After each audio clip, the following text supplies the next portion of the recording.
মুছে যাক গ্লানি, গুছে যাক জরা, অগ্নি স্নানে শুচি হোক দরা, শুদ্ধ সুন্দর এই স্লোগান দিয়ে শুরু হয় ম্যানচেস্টারস্থ বাংলাদেশ সহকারী হাইকমিশনের উদ্যোগে বাংলা বর্ষবরণ 2024 হাইকমিশন প্রাঙ্গণে শনিবার।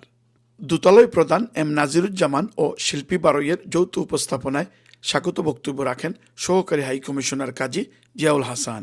উপস্থিত ছিলেন নর্থ ইংল্যান্ডের বিভিন্ন শহর থেকে ভিন্ন ভিন্ন সামাজিক, রাজনৈতিক ও সাংস্কৃতিক সংগঠনের নেতৃবৃন্দ। এই উৎসবের অন্যতম আকর্ষণ ছিল পিঠা, পায়েস, চটপটি সহ নানান ধরনের বাঙালি খাবারের আয়োজন। শিশুদের জন্য ছিল বিনোদনের ব্যবস্থা, বড়দের জন্য ছিল হাড়িভাঙা ও মিউজিক্যাল চেয়ার সহ বিভিন্ন রকমের আয়োজন। সবারই পরনে ছিল বাহারি পাঞ্জাবি ও নানান রঙের বৈশাখী শাড়ি।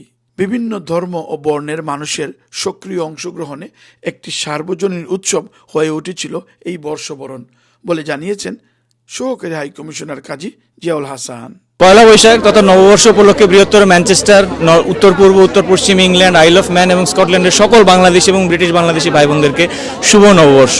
আপনারা জানেন জাতির পিতা বঙ্গবন্ধু শেখ মুজিবুর রহমানের সোনার বাংলা গড়ার যে স্বপ্ন রয়েছে, সেই স্বপ্নের একটা অংশ হিসেবে তিনি তৈরি করতে চেয়েছিলেন ধর্মনিরপেক্ষ বাংলাদেশ, এবং তারই সুযোগ্য কন্যা মাননীয় প্রধানমন্ত্রী বঙ্গবন্ধু কন্যা শেখ হাসিনা বলেছিলেন যে ধর্ম যার যার, উৎসব সবার।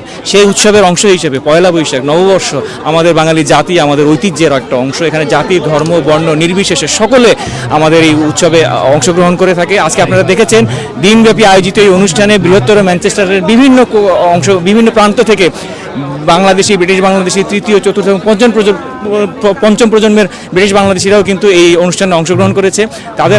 তাদের অংশগ্রহণে আমাদের অনুষ্ঠান সফল হয়েছে, বর্ণিল হয়েছে এবং রঙিন হয়েছে। আমরা আশা করব আমাদের ভবিষ্যৎ অনুষ্ঠানেও তারা এইরকম সক্রিয়ভাবে অংশগ্রহণ করবেন। সবাইকে আবার শুভ নববর্ষ।